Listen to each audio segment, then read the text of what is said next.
Welcome to the Adventures in the Sky podcast, sharing inspiring stories to empower you to be dreamers and doers. For the sky's the limit. Proudly presented by Flying Fillies, an uplifting historical adventure book inspired by the women Air Force service pilots, WASP of World War II. As America's female aviation pioneers, the WASP are the original Power Girls. Hi, I'm Christy Hui, author of Flying Fillies. In every episode, you'll hear stories from the WASP, kin of WASP, women aviator pioneers sharing their secrets to success. Their trials and tribulations pave their inner journey to becoming trailblazers. Hello, everybody. Welcome to another episode of Flying Fillies, Adventures in the Sky. I am so delighted to be having a conversation with Debbie McCray, the daughter of WASP Susie Winston Bain.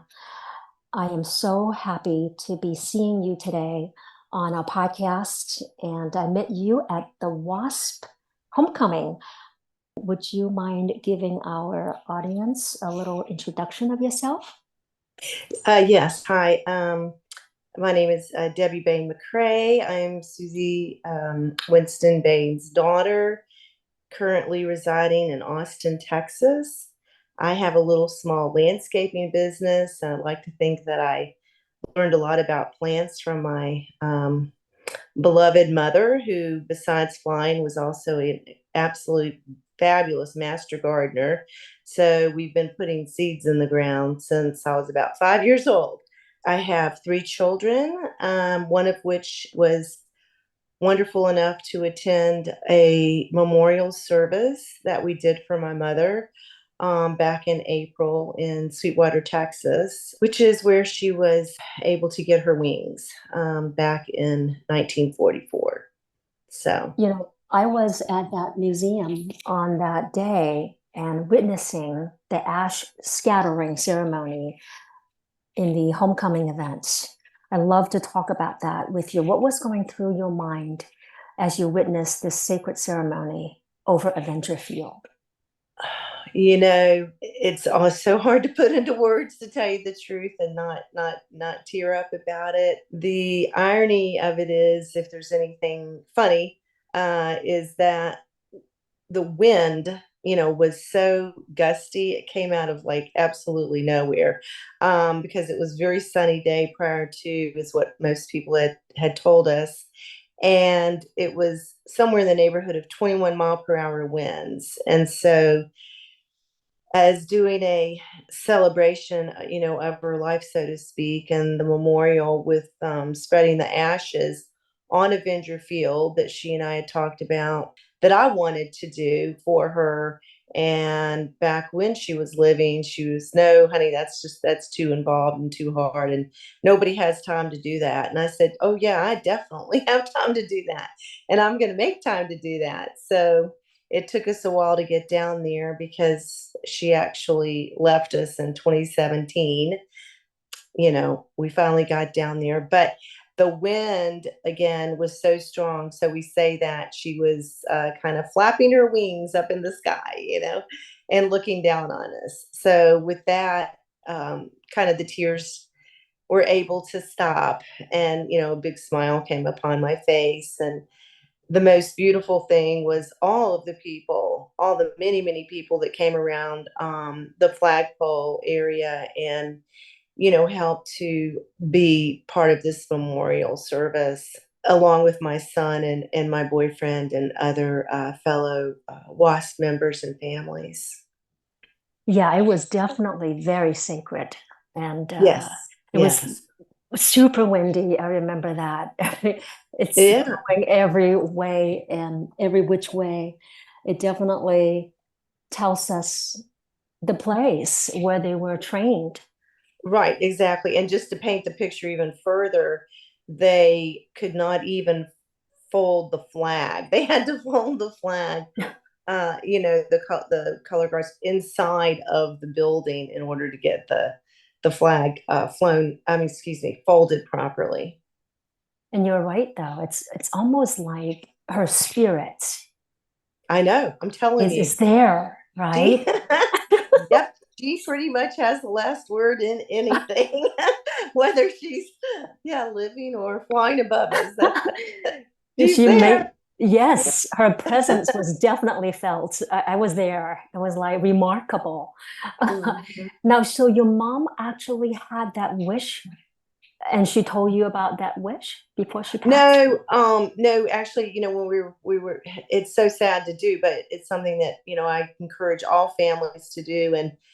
And definitely it's just something that needs to be done, where you have that conversation and you decide, at the time of her death, how does she want, especially, does she want a military funeral, etc.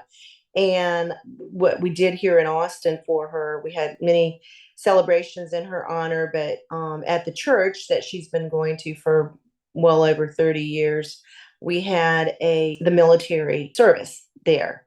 And there was a little fun story about that too, because the minister said that she forgot to tell all the neighborhood about having the service there. And so when they did the 3-gun salute, it kind of it made some neighbors riled up a little bit that weren't aware of what was going on. But as far as Sweetwater is concerned, we went to the homecoming, and it was her decision to be cremated. And I had spoken with my other siblings and told them that I think that this was a good thing for us to do, and it just felt like it was the right thing to do. So we did. So we didn't have any huge conversation about it, other than the fact that she just wanted any kind of memorial service for her to be as, kind of smooth as possible. And not my mother, I think one of the most beautiful, it's so hard to talk about this and not tear up. I'm trying to keep it together. Okay. She was just such a remarkable, beautiful, beautiful young woman and mother and friend, and you just can't say enough words about her. But and pilot, of course, too. But I think her probably number one, besides being very funny, amazing characteristic about her would be how humble she was. And I feel like the world today, we really need a lot more of that. She was absolutely never one of those kind of people asking for anything from anybody ever, even all the way up to how her funeral would be handled. And it was, to me, a no-brainer that we were going to have a military service, because it was just the least way of honoring her, I think. And then, with having her ashes here in our home for so many years, I just kept looking at the homecoming and thinking, we need to do this. And so we finally did. And I'm so glad we did. And, we had an opportunity to speak for the group again, because it was so windy. They took that whole service inside, the breakfast area, where people spoke in terms of their loved ones that had been in the WASP, and, shared stories and laugh. I mean, laughter is a huge part of it. We have to laugh, you Mhm. know, and they have so many amazing, funny stories as well that it's hard to record all of them. But I think each time that you have an opportunity to go to one of the WASP homecomings, you hear of a new story, as well as, the courage that all of these women had during a time that this was kind of even unheard of. Yeah, I definitely think that you've done a great thing, an honorable, respectful thing for your mom, and just being there, just to feel, you could feel the honor and the tribute paid to these women, the WASP and your mom. So kudos to you and your family for doing that. And of course, the National WASP Museum for putting up such a sacred and solemn ceremony. Right. And really Touched. what completely just was so touching was, as soon as we walked into the museum area, they had this absolutely beautiful, which they're still keeping. I guess you would call it like kind of, well, it was, in honor of her, but it was let's just call it a display for lack of anything else to say, of all of her pictures and, some description on where each picture took place and what was going on within the picture. So those could continue to be, recorded as part of the history of the WASP families. hmm Now, every WASP who joined the WASP program, I've learned that they have a unique story. Does your mom have what's your mom's story? How did she join the Uh, WASP program? oh, okay. Well, this is kind of interesting because I always asked her that too. Let me back up for a second. I just want to share that many times people would say, what's it like being a daughter or child of the WASP? And she really never said anything. Honest to God, she said she would just say, I flew planes. And again, this is part of her almost being too humble, because we Mhm. wanted to know what happened. What do you mean you just flew planes? And that was pretty much it, because she was a Southern woman. She was never a Southern belle, that's for sure, but she was a Southern woman. And pretty much back then in that era, when she was married to my dad, she took kind of the back seat, let's just call it that. But yeah, so some of her funny stories, and I think this is the funniest one. Do you want me just to share a story or? Yeah, I would love to hear that. And most women in that era, 80 years ago, do that, Yeah. right? I mean, that's the life. Oh, exactly. It was. And it was so funny because, I mean, once we really learned, all of the courageous and, her dedication, we always knew of her dedication to World War II and also just to the servicemen and how they needed to have help and ferrying the planes or towing targets and all of those kind of things, but didn't really get a chance to catch in on any of the stories until she finally let her hair down, so to speak, and started talking to some reporters and others, and being recorded in magazines and going to the University of Texas on multiple occasions for presentations, etc. And before I share a story, which I'll of course never be able to do it any justice like she can, because she was the original pilot, but I'll do the best I can. But people would say, Susie, you should have been on the David Letterman show or something because you're really funny, and some of the women that were up on the panel with her would have to be cued in on what to say and everything. And she would just like, roll with it. You know what I hmm mean? hmm So I think one of the funniest ones was they were on a mission, and unfortunately, the clouds came in, the weather was really inclement, and it was unsettled, and she had to land the plane somewhere. So she landed it in a field. I think they said it was like a cabbage field or something. She saw a big enough space where she thought, well, I can just land for a while and we can figure out what's the next best step to do. Well, during this whole procedure, she lost contact with the air control, Yeah, air control. yeah, exactly, air control. And so here she is landing the plane, and she saw kind of out in the distance, like a little farmhouse or something. This man came running out with a shotgun, and he's like, what are you aliens doing on my land or something like that. And, and she takes off like you would in the movies or something, her helmet, her hair's flying free, and he goes, oh my God, you're a woman.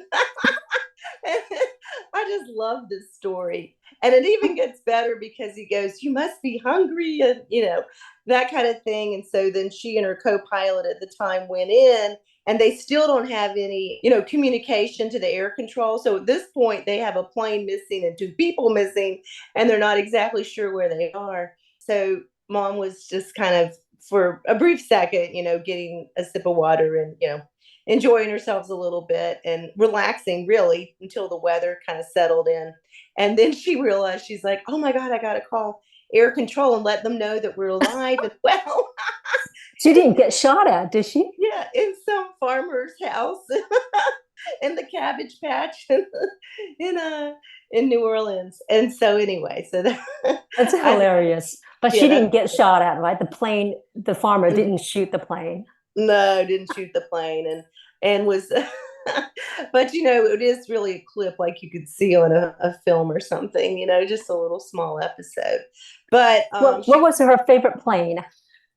the B-26s by far. She definitely Wow. liked the B-26s. And she said that was the B-26 Marauder. And as she told me at one of the homecomings that we attended, I want to say it was back around 2015 or so, about or maybe earlier, but right prior to her death.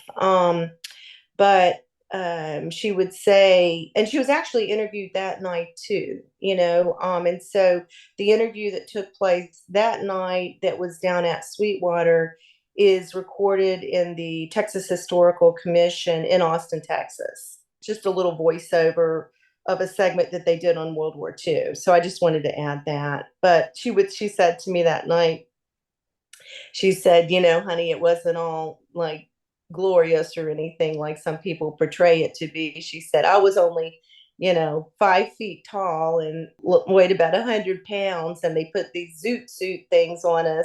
And I had to roll it up just to even be able to get to the pedal, you Mhm. know, to start the plane.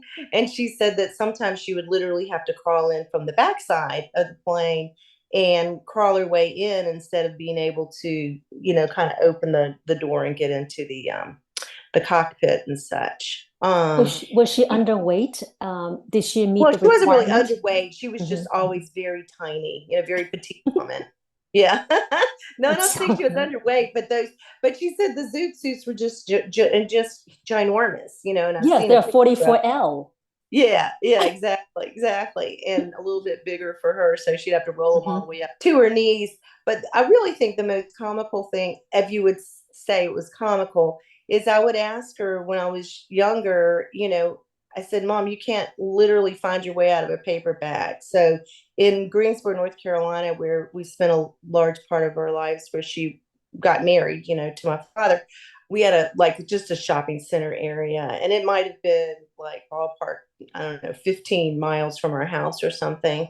And I swear she would get lost on the way to the shopping center. And I'm saying, how in the world could you possibly fly, a B-26 Marauder and you can't, go from point A to B? And she goes, oh, it was real easy, honey. The controls were right in front of me. That was literally her answer. I thought that was pretty funny too. But so we have just a lot of stories of that nature that she shared with us. But it's I just love all of these women and how courageous all of them were, and how they set such an incredible example for young ladies that really want to pursue their future dreams, whatever it may be. Yeah, they're unstoppable. Did your Yeah. mom know how to fly before she joined the WASP? Well, of course, you have the training program and everything. Is that what you mean? Or, oh, no, she Yeah, had never flown. was she a pilot before she joined the WASP program, or she Oh, no. learned how to fly during the WASP program? Yeah, she learned how to fly during the WASP program. The WASP, yeah. Uh, Her love for flying the B-26. That's really remarkable because not all of the WASP were trained on the B-26. Exactly. Well, and then the times were so hard back then, so she was working and hated every minute of it. No, no offense, but at this the accounting firm Deloitte and Touche in Houston, and she was Ah, making $85 a month, I believe it was. And she told him, she goes, I have to make $95. You have to give me a $10 raise. And her boss was like, well, why do I have to do that? And she goes, because I'm going to flight school, and the only way I can go to flight school is I have to afford it. And he was like, he kind of just sat back apparently and grinned a little bit and said, well, I guess you have to do what you must do. And so he actually did give her the raise. And then, of course, she went to the flight school. What is amazing to me is when, of the story, is when Jackie Cochran and Nancy Love who were both women, of course, at the time, wanting the same dream, which was to open it up so the women could fly, that the numbers are just astounding. 28,000 women actually applied. 25,000 applied. Yeah, Mm-hmm. 25,000. And Mm-hmm. then I believe 1,800 and something actually went to school. And Mm-hmm. then even at, 1,100 yeah, graduated. Yeah, that's right, right. remarkable. I Yeah. know. And then just to think of those numbers, do the Mm-hmm. math, it's pretty remarkable to have that person as your Mm-hmm. mother, you Right. know? Yeah. What's the one thing she always say about being a WASP to you? Well, I'm going to be really candid on this one because I think it's important. So she wanted to be recorded in history that it wasn't so much as that she was a woman pilot. Okay. So she was taking away that it was simply that she was a pilot, that she had gotten her wings and that she was, successful in that, but that she was able to serve the country, and that the school was very tedious and a lot of long hours. And she would describe Sweetwater as full of rattlesnakes, as they It do is. that, snake roundup or whatever it is, something, of that nature there in Sweetwater is known for rattlesnakes and a lot of dust piles. And I think that's, again, tying it full circle back into her ceremony there on Right. Adventure The Field. wind. The Mm-hmm. wind. Yeah, Mm-hmm. it's like the wind. Where's the Mm-hmm. wind taking Mm-hmm. us next? Right. So, Mm-hmm. but yeah, she was just always a very, very strong, determined person, as she likes to say, who just believed that, you have to do what's right. And that as individuals, we all know the right thing to do. And it's important that we also follow our dreams and our heart. And I think that she did. Yeah, she want to do her part. It's not Yeah, about I'm a woman and I want to be a pilot, a woman pilot. right. But her motivation was to support the war, if I'm It's, hearing you correctly. Yeah. yes, 100%. Yeah, that's exactly what her motivation was. Mm-hmm.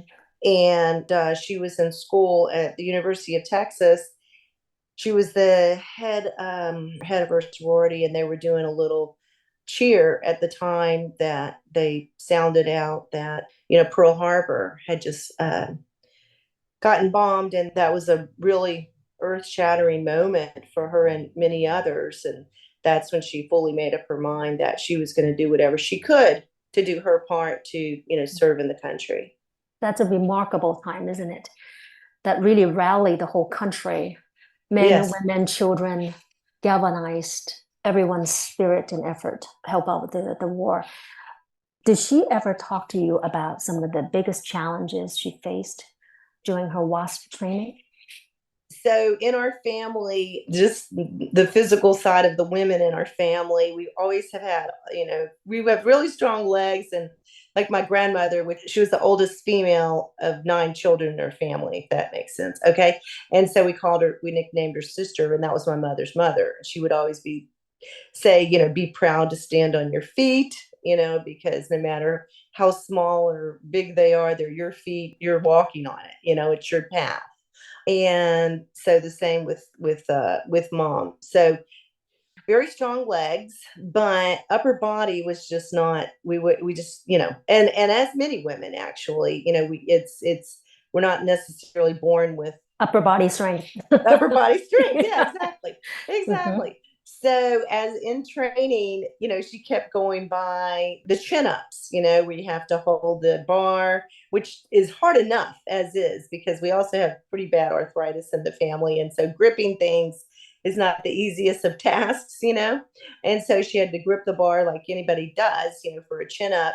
And it was just quite the struggle for her to get her chin right over that bar. So that's what she would say was, of all the training skills and drills that they had, that was her most challenging. That would have been mine too. because I Oh, could oh, never pull believe me. myself up. Yeah, I know Pin exactly. up, yeah. Was there any scariest things that your mom ever did as a wasp? I mean, getting shot at is pretty scared, but are there Yeah, any? yeah. I don't think she really ever shared any stories along those lines. No, I don't think. And I've looked back at many of the different, the books. I want to. Probably this is a good segue. There's a book I was looking at. It's called. It's okay to talk about this? The Voices of the Silent Generation by Of course. Mhm. Barbara Ballet Moran. And on page 72, I'm just going to read what it says because it's kind of interesting. It says the WASP transported personnel and supplies toward aerial gunnery targets and ferrying war worn planes home. Former WASP Susie Bain describes occasional acts of sabotage and the pilot's need to find their own way home after delivering aircraft. I don't know if that's necessarily this. It's scary for many of them, Mhm. actually. It was horrifying. Yeah, well, they were playing a role that the society wasn't ready for, Oh, for right? sure. And was Yeah, for sure. surprising in many, many towns. And I've heard it so many stories of the WASP pilots landed in small towns and dressed in these zoot suits, and only to have hotel owners or motel owners, wouldn't deny them from having a room for overnight. And Yes, so all those kind of things pile up, because how are you going to spend the night at this town, make your way home, right? If you don't even allow to check in to a hotel, and just simple things like that. exactly. I do have another story I want to share. This is Absolutely. I was so fortunate that during the latter part of her life, I was able to take care of her, and it's so sad to see such a strong-willed and I don't mean strong-willed in a nasty way, she's just very assertive, let's say that. We're a person taking care of herself for many years. So Mhm. when she got to the point where it was difficult for her to drive and to do things that, we tend to take for granted until the age hits us where it's just, and I'm talking like almost all the way to like 93 years of age, but Wow. when I first started taking care of her, and it's kind of where there's actually a book on this too, but it's called When Roles Reverse, Mhm. and that's just a kind of a natural flow of life. She never really had any kind of, I don't want to say accolades, but benefits, so to speak, as a result from serving in World War II. Okay, Mhm. because for a long time, I mean, there was actually a fire that took place.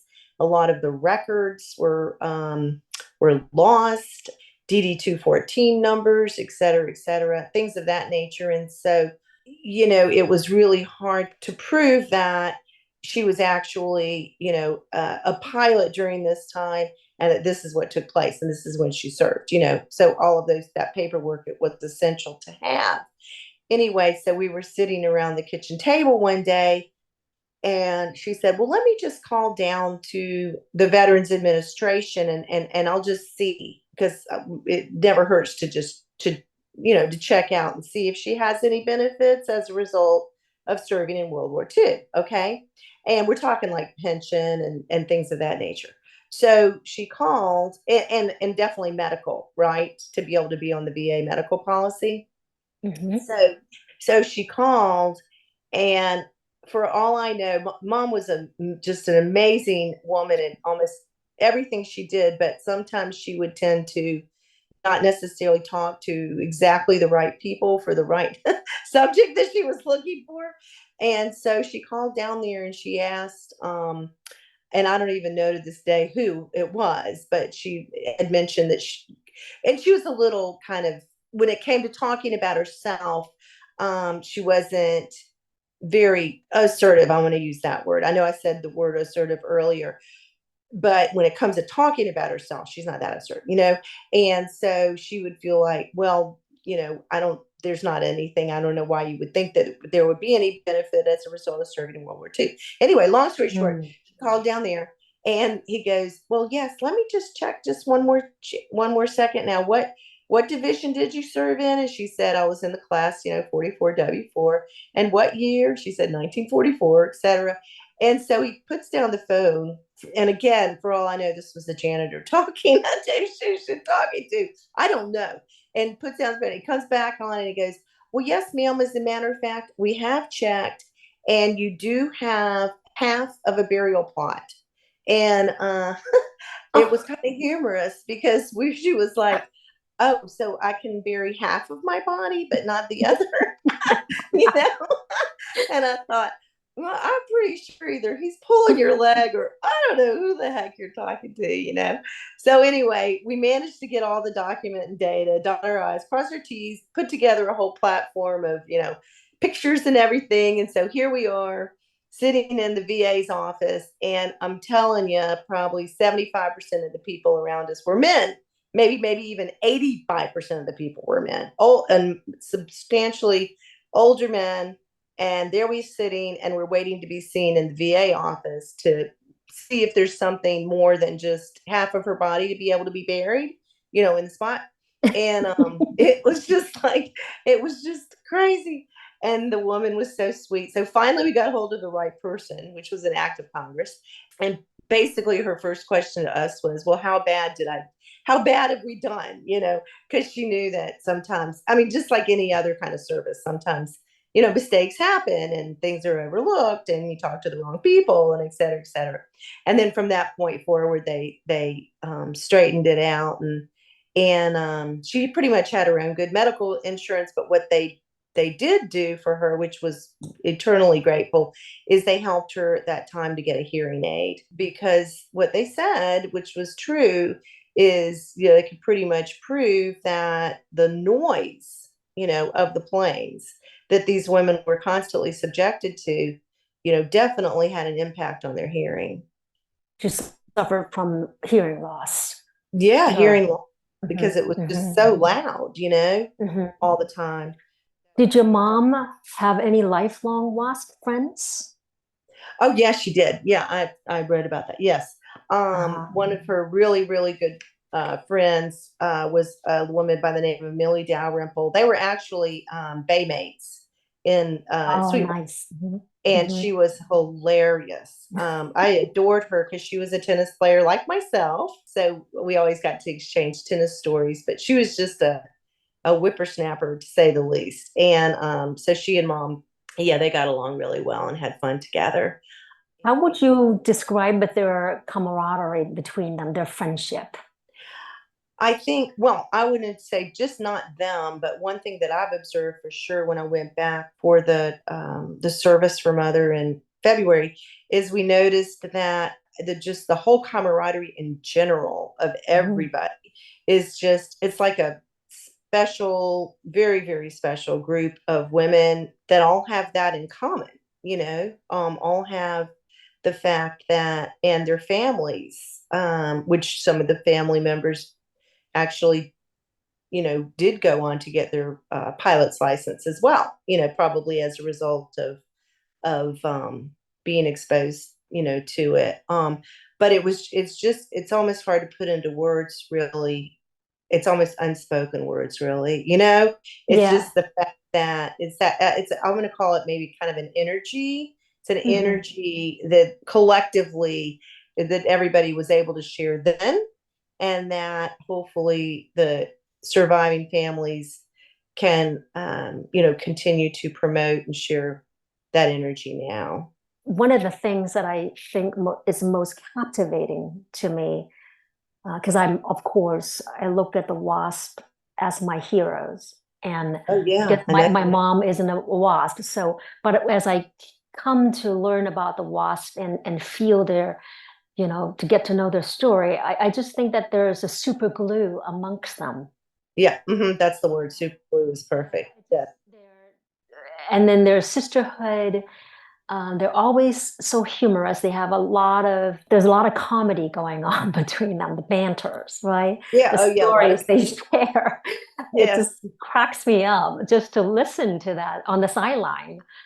And women 80 years ago doing such courageous and outside of their expected roles, you know? So, Right, exactly.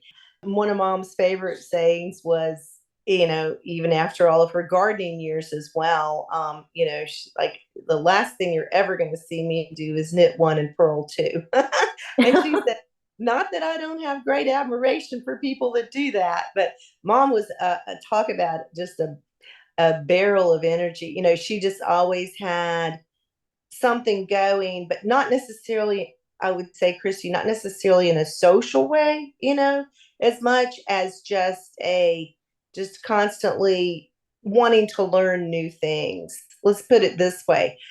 When at 95 years old, she would work a jigsaw puzzle on her kitchen table that was 1,000 pieces. And when the grandchildren would sit around and even attempt to try to do it, she'd have half her side already finished, and she'd kind of just look up and say, like, okay, so, you know, now do your part. what's taking you so long? Right. Yeah. That's about the determination that you talked about that, your Yes, mom it has and is. all of the WASP had. They Yes. they do what they have to do and right? Very impressive. It is so impressive. And we actually had, after that movie, what was it? Sully came out, the one about where the birds flew into the propeller and caused a kind of a eruption, within the structure of the plane, and he had to land it down in New York, Manhattan Bay. There, he had to land the plane there, and he managed to save all of the passengers, every single one of them. And I asked her, would it real, is this, how much of this is Hollywood versus how much of this is, really true?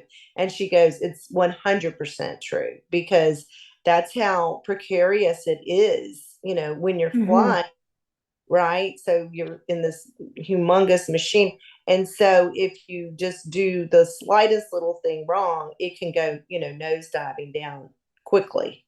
So, yeah. So I was just sharing Yeah, that. open sky, right? You got all kinds Mm-hmm. of risks going on.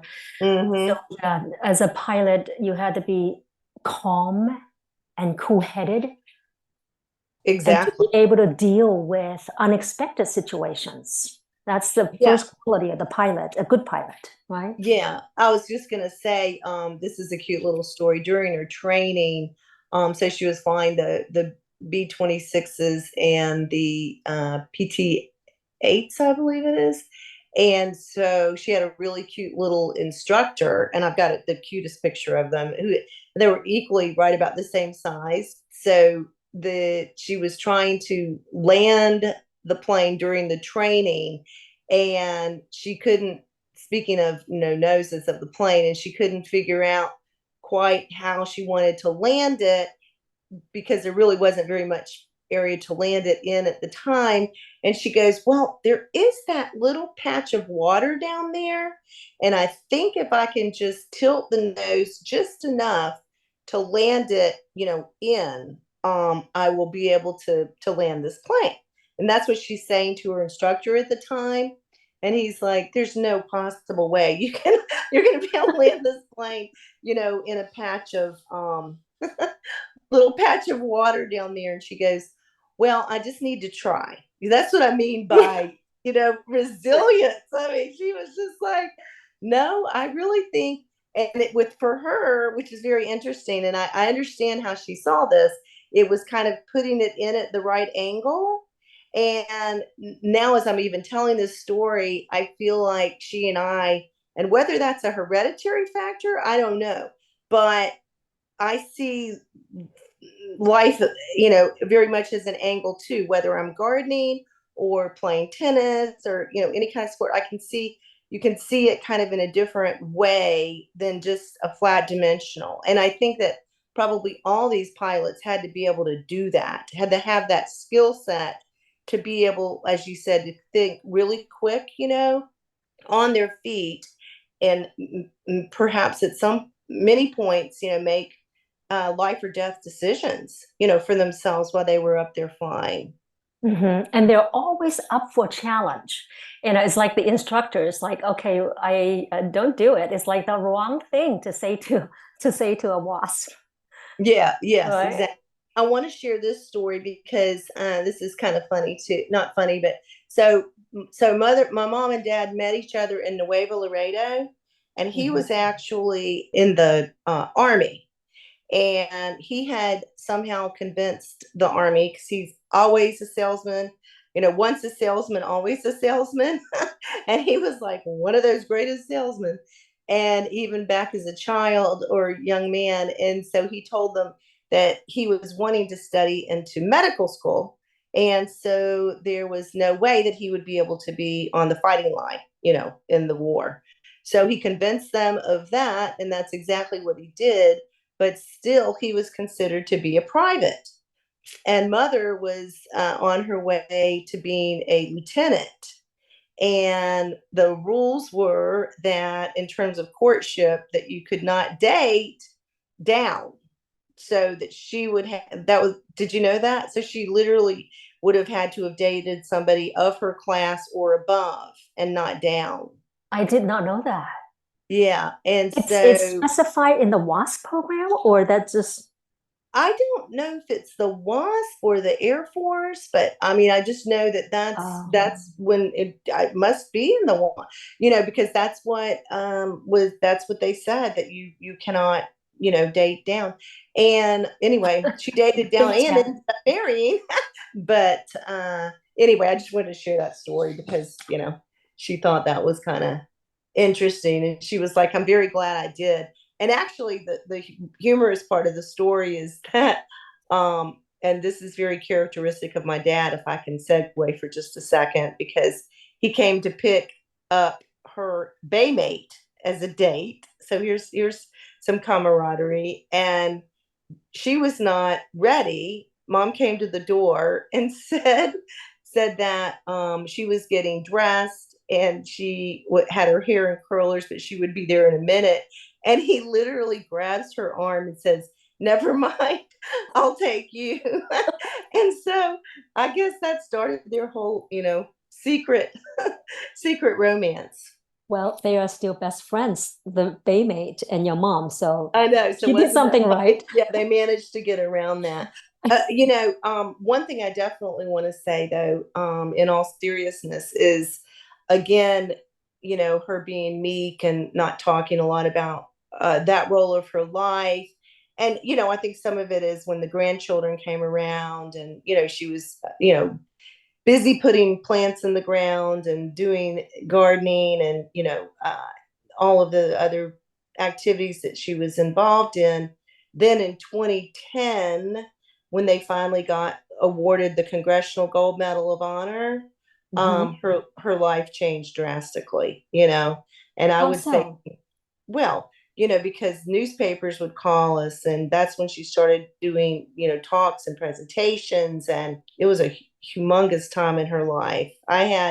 My children were all in school at the time, and I absolutely took them out of school, and we put together a whole family trip to DC to honor her there. They And finally had their well-deserved, even though it was delayed, spotlight. they really did. They Mm. really did, And it's kind of funny. My brother would say, because I was down right with her on the floor, but my brother would say all he could see was a sea of gray, because everybody's hair was gray at that time, looking at it from his perspective. But it was just absolutely incredible. And then not only that, but with the help and assistance of Ellen Miller, now the fact that who is Ellen Miller, she's a writer, like yourself, and her grandmother was a WASP, and so she writes a lot about her grandmother, Right. I think and her she is the grandmother. lady with the book about Arlington burial. Yes, yeah, Right. exactly. Mhm. And she was the one that completely turned that around. so that now women can be buried in the Arlington Cemetery. As a matter of fact, I think her grandmother was one of the first women to be buried as a result of their perseverance and their love for the WASP and their, honor to the country to be buried in the Arlington Cemetery. Yeah, such a great journey finally came to a head. Now I want to switch the spotlight on you a little bit. Are there Okay, any specific qualities of your mom as a WASP that influenced you growing up? let me think about that. Well, I know again her perseverance and determination to succeed as she did in almost everything she did. I feel like one of the biggest messages that she really ingrained in all of us was just to never give up. Just don't give up. Just keep moving forward in whatever it is that you do, and to put your best foot forward and to do the best that you can do in whatever you do. Hmm. How has your mom's love for flying influenced your family? Did any one of you take up flying, become a pilot? No, not this family. No, nobody. But we certainly honor and I'm actually trying to find a spot in our home where I can kind of create just a small area, or an area for her, photos and books and everything, where it doesn't end up looking like a museum. But you know what I mean? Because there's so Yes. many. I have so many. In fact, the last time that we were there in February, I bought a lot of old archives of newspapers, etc., that she had saved, all the way from back in that time, back in that era. Well, that's So, wonderful. Yeah, so that's a project.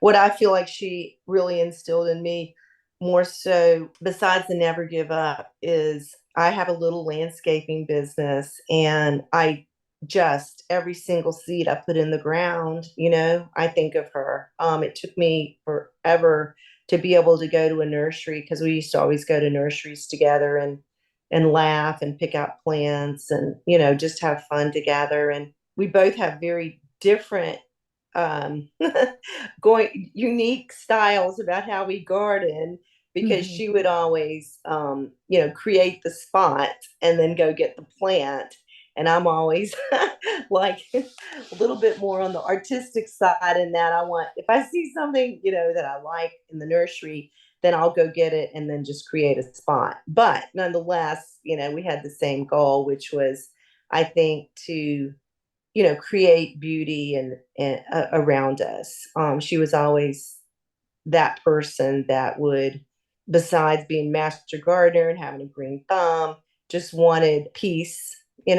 Really, I think Mhm. that's a huge underlying tone of hers.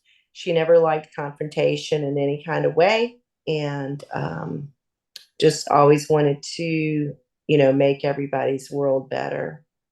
Yeah, I heard that also the WASP, while they were at the adventure field in training, some of them actually created gardens during the weekends. So maybe your mom was one of them. Oh, maybe. I don't Yeah, know I anything came about. across stories Wow. like gardening, sun tanning. I saw pictures. So I wouldn't be surprised that your mom was one of the wasps that did that.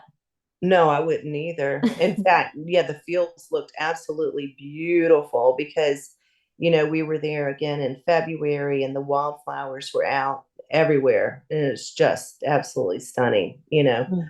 all over on the field.